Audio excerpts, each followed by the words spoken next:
Good evening. My name is Jill Cohen.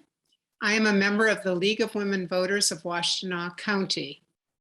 Welcome to our online forum featuring candidates from Ann Arbor City Council, Ward 1. These candidates will be on the ballot in the primary on Tuesday, August 2nd. The League of Women Voters works to expand voter rights and educate voters. We are a nonpartisan organization and neither endorse nor oppose candidates or political parties. The League is providing this forum as an opportunity for candidates to express their views related to their candidacy. The League does not certify any candidate responses to questions as accurate. Voters are encouraged to fact-check information shared at the forum.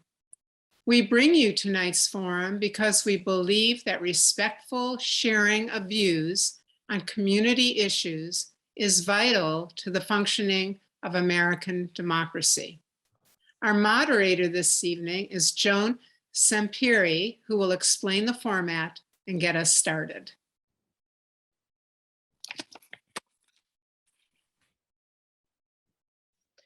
Helps if we unmute. I got it. Thank you very much, Ms. Cohen. And thank you, candidates, for participating in this forum. It's my honor to introduce the candidates running for the Democratic primary in the Ann Arbor City Council, Ward 1, Cynthia Harrison and Angeline Smith.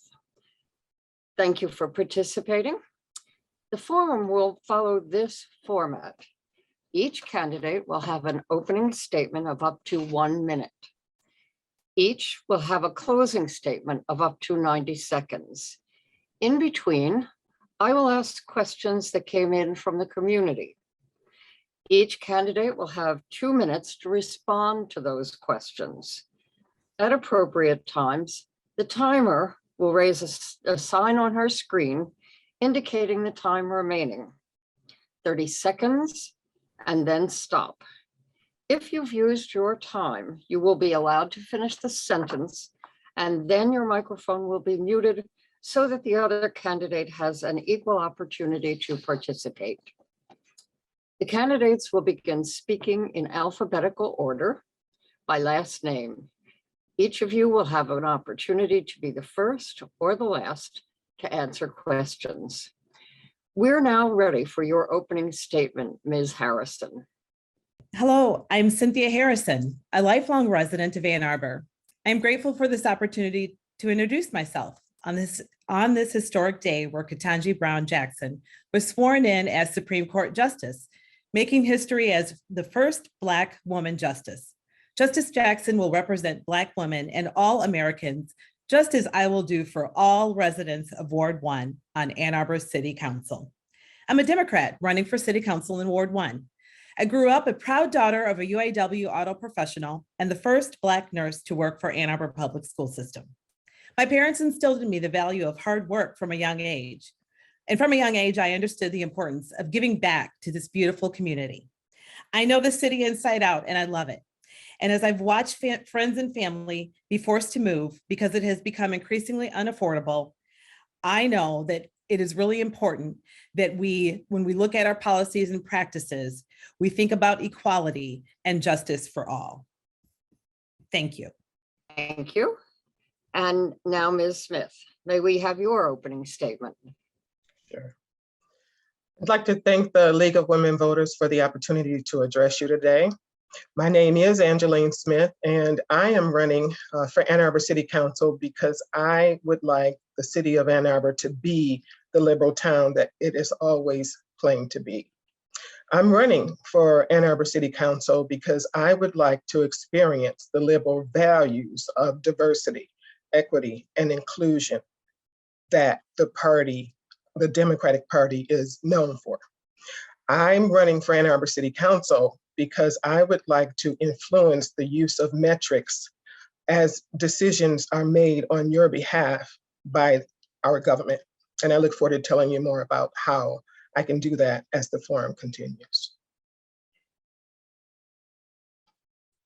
Thank you. And now to the questions. I'll read the question just once, and it won't be repeated unless that's requested. So beginning with Ms. Smith, would you identify the top 3 concerns that residents of Ann Arbor Ward 1 have expressed to you? If you're elected, would you describe the steps that you will take to address one of those issues? Sure, thank you. The top concern that Ward 1 voters have expressed to me is the increasing cost of living here in Ann Arbor and in the ward in particular. The other is the vitriol that is occurring at the council table. And finally, the other is the lack of the city council to demonstrate the way that they're going to implement what they promise to implement.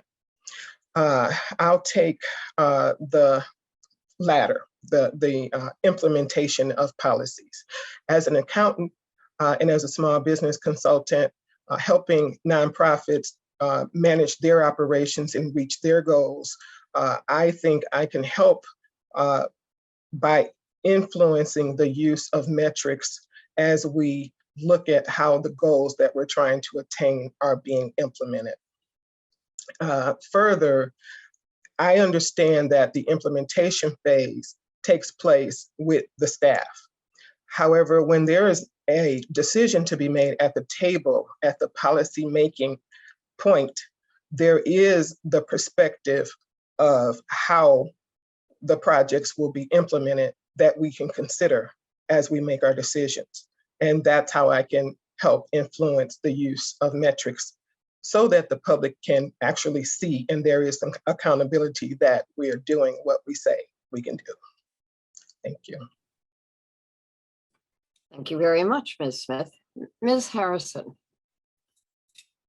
All right, so as I'm out in the ward and talking with residents and voters, the top 3 concerns that I'm hearing about are, as Ms. Smith stated, increasing unaffordability here in the city of Ann Arbor, Ward 1, as in Ward 1 as well.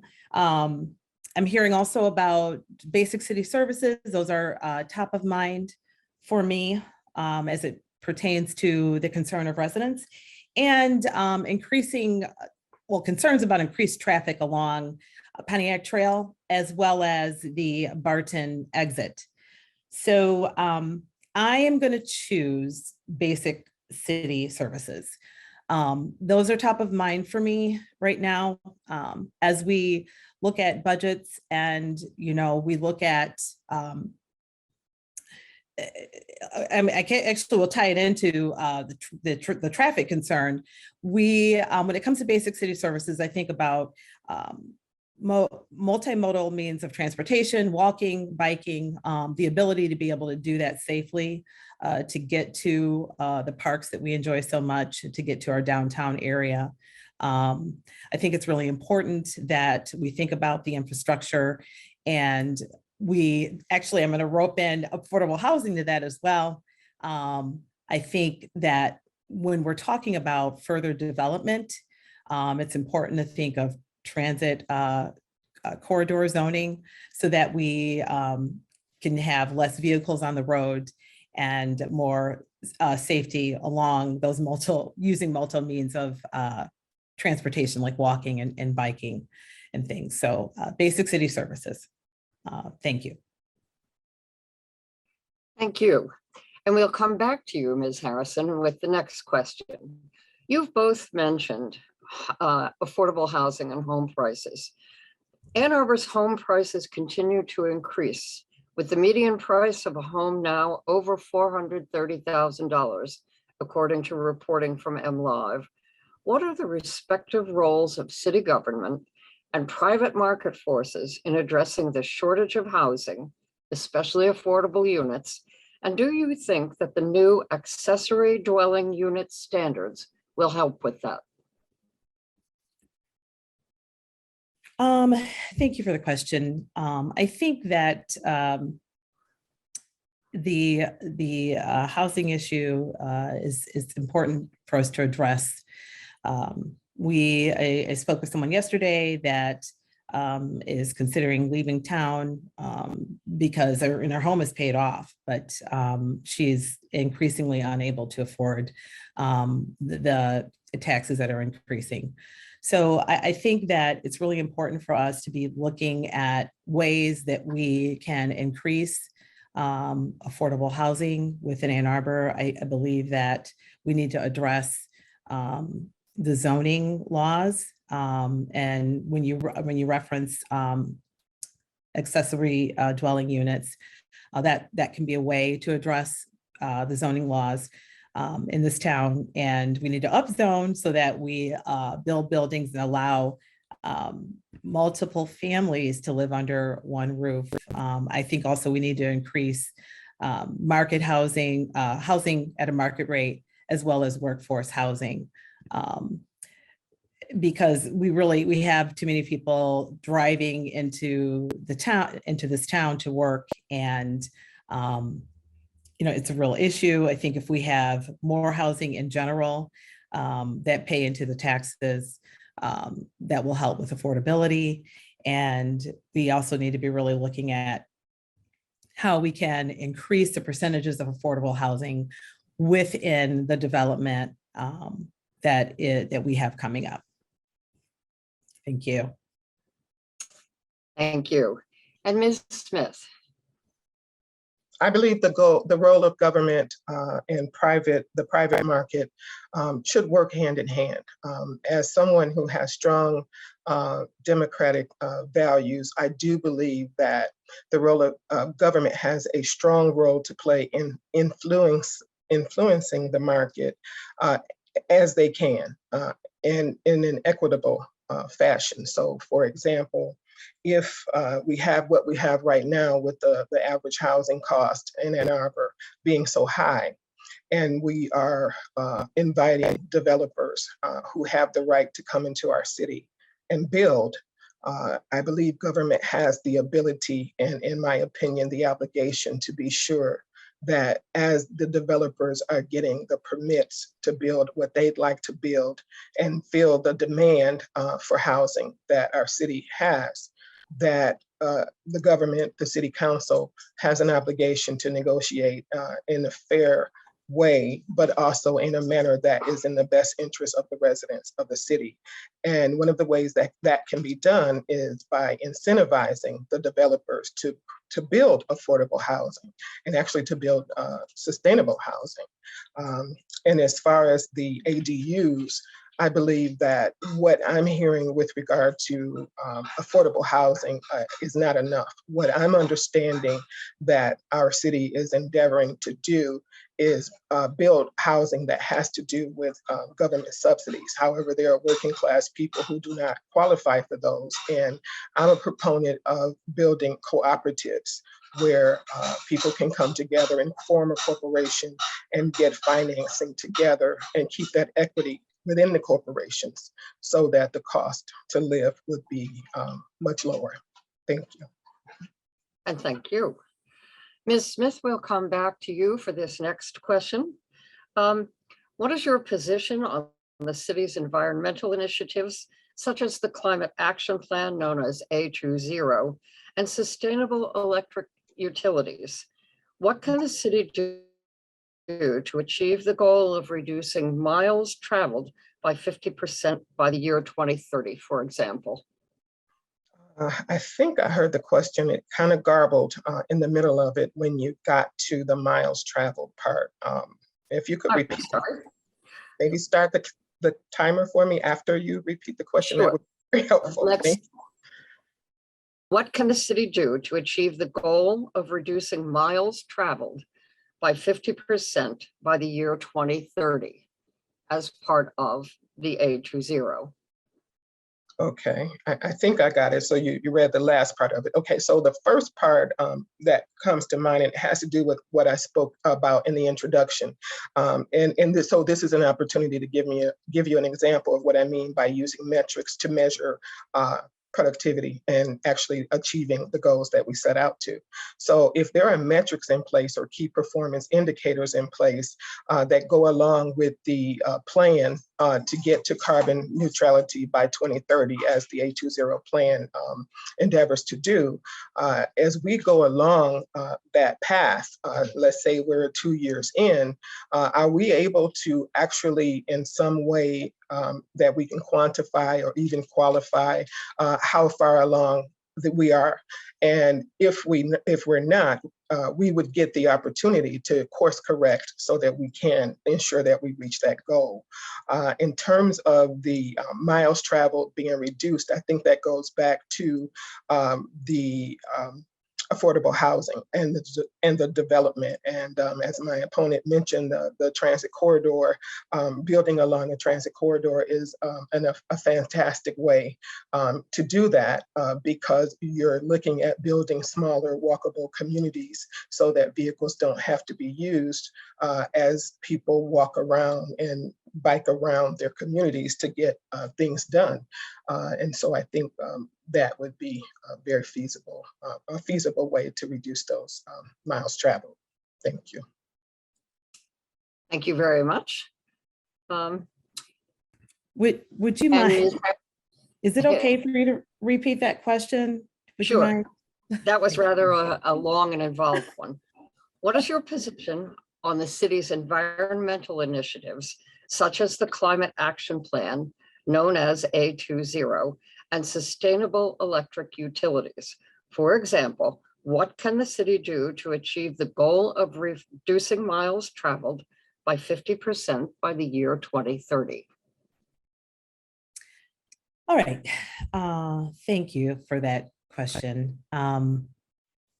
I believe that in order to reach our A20 goals by 2030, I think that it's, really, and actually my mind goes right to transit corridor zoning.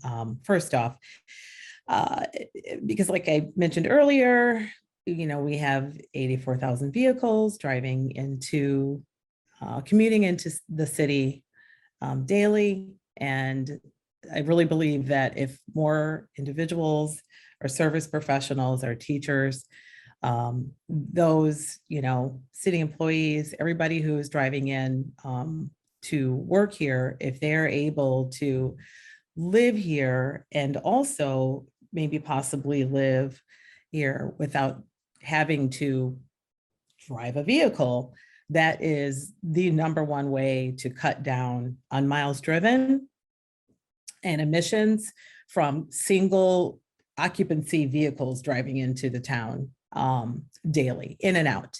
So transit corridor zoning is my first answer to that. But then secondly, I believe that, and we're speaking of with Ward 1 in particular, if we could get to a 20-minute city where we can, or ward rather, or city where we can live close enough to, say, walk to the grocery store to get a bag of groceries, maybe possibly bike to the store.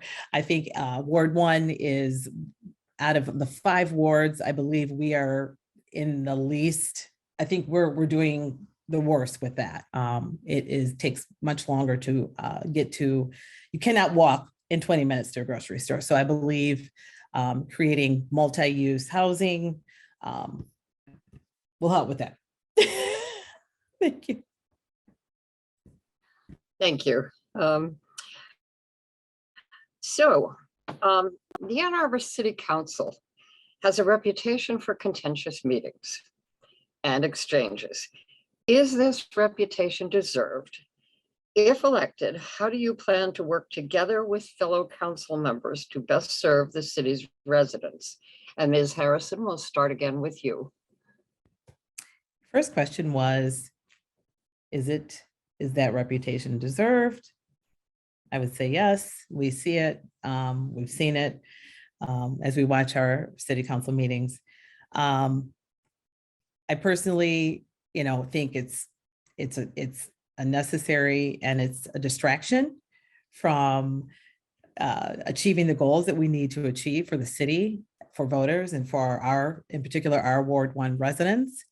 I think that,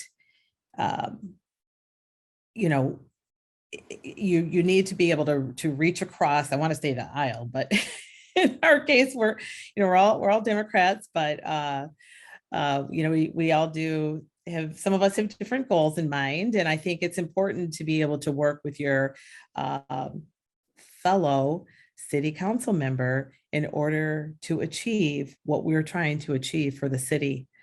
I think it's, like I mentioned earlier, a distraction, and really a lot of it, I think, is performative. I'm pretty sure people don't, I like watching the city council meetings. I'm pretty sure people don't want to spend hours watching a city council meeting. So, I'm in my career, I'm used to working with individuals that maybe don't see eye to eye with me. But it doesn't preclude the fact that we still have a goal, and that we still, there's an end goal, and that we need to meet that. So it's very important that we work together and we get rid of that bad reputation that city council has. Thank you. And thank you. So Ms. Smith, if you would answer that question, and this, by the way, is our last question. Very good, thank you. I absolutely do believe that there's too much vitriol and contention with Ann Arbor City Council. I don't think there's anything else to be said. It's quite obvious, and I do agree with that. And one of the ways that I think, that I think we can combat this is the way that I would intend to govern if I were so fortunate to be chosen as the next Ward 1 City Council person. And that is to use the skills that I have as someone who has engaged organizations that have the same mission in strategic planning, is to remind myself and my fellow council members that our focus should be on objectives and not personalities. And particularly in a liberal town like this, and I don't want to broad brush anybody, but for the most part, we do want the same thing. I think it gets down to how we do it and maybe how we prioritize it. And so I think if we focus on objectives and try to find common ground on the objectives and how to get to them, a lot of the other distractions and personality, and quite frankly, some outside influences that undoubtedly get consideration as decisions are made, we would be fine just focusing on those objectives. The second thing that I'd say is, if we all agree to govern from the perspective of citizen engagement and govern from what I'm calling the bottom up, where we're actually considering what we've heard and what we know the residents want and need. And so in order to do that, and not in any kind of vacuum, I know that we have different wards, but in order to do that, I think it takes continuous citizen engagement to do that, because then we each will be held accountable on a regular basis and not just at the polls when it comes to the respect that the citizens have for us. Thank you. Thank you. And now it's time for closing statements. We'll begin with Ms. Harrison. Oh, I go first again. Okay. All right. Well, I just, first of all, I want to say thank you. I'm sorry, Ms. Harrison, my mistake. I'm showing that you should go first this time, but Ms. Smith should go first for closing because you opened. Yes? Okay. Correct. My instructions here are not correct. So I apologize for interrupting you, but we're going to let Ms. Smith speak. Very good, thank you. As I mentioned during my opening, I have some visions, or a vision for our city, and it has to do with living up to those values that we have all touted and they have been proud of having and that we hold dear. I don't doubt that that is the truth. I'm not questioning anyone's integrity with regard to that, but I think that we have a responsibility to ensure that what the residents want and expect based on the goals that we put out will come to fruition. And so in making sure that that happens, I'll go back to the efforts that I mentioned with regard to metrics. I'm a measurer. What can I say? I'm a numbers person. And I believe that there is always a way when there's a goal to be set that you can identify how you're going to meet that goal. And to the extent that we engage the residents in that would be wonderful. I am an accountant. I have a bachelor's degree from Wayne State University, a master's degree from Central Michigan University in public administration, and my accounting degree is is the bachelor's. I run a small nonprofit or small business serving nonprofit organizations, and I've worked in this arena even with clients that were governmental agencies, and I think I can help do what I see as the vision for the city. Thank you. Thank you very much. Now, Ms. Harrison, it's your turn. Thank you for calling to my attention that you went first the last time. It's fine, no problem. Well, I just wanted to thank the League of Women Voters for hosting this forum for Ward 1 and for myself and Ms. Smith. Basically, like I said, I love the city. I'm a lifelong resident. I love the city inside out. It has been hurtful to see peers, friends, family members not be able to afford to live here and be what I would consider pushed out. And I do believe that this is as a result of policies and practices that don't support equity and inclusion. So as a mother of two sons, I know what it can look like when individuals who may struggle and who need a little bit more help, what can happen. And so I'm here to support the most vulnerable, as well as everybody in Ward 1. I think that we should work together. We all love this town. That's what we all have in common. From our basic services to our neighborhoods that we live in. And it really just is important that our communities, that we understand that they're the healthiest when all of our basic needs are met. And that includes our mental, environmental, economic health. And so I'm deeply committed to Ward 1 residents. And just thank you for the opportunity, and look forward to working very hard for you. And if I do, thank you. Thank you. Thank you. Thanks to both of you for participating in this valuable session. We're now going to turn it back to Jill Cohen, who will provide closing comments. The League thanks the candidates for participating in tonight's forum, and also thank those who contributed questions. All of our candidate forums are available for streaming from our website, lwvwashtenaw.org. The forums can also be viewed on Ann Arbor's cable television news. Please urge others to watch these forums and share the links with them. For additional nonpartisan information on candidates and ballot issues, go to vote411.org, the League's voter resource guide covering local, state, and federal candidates and current ballot proposals.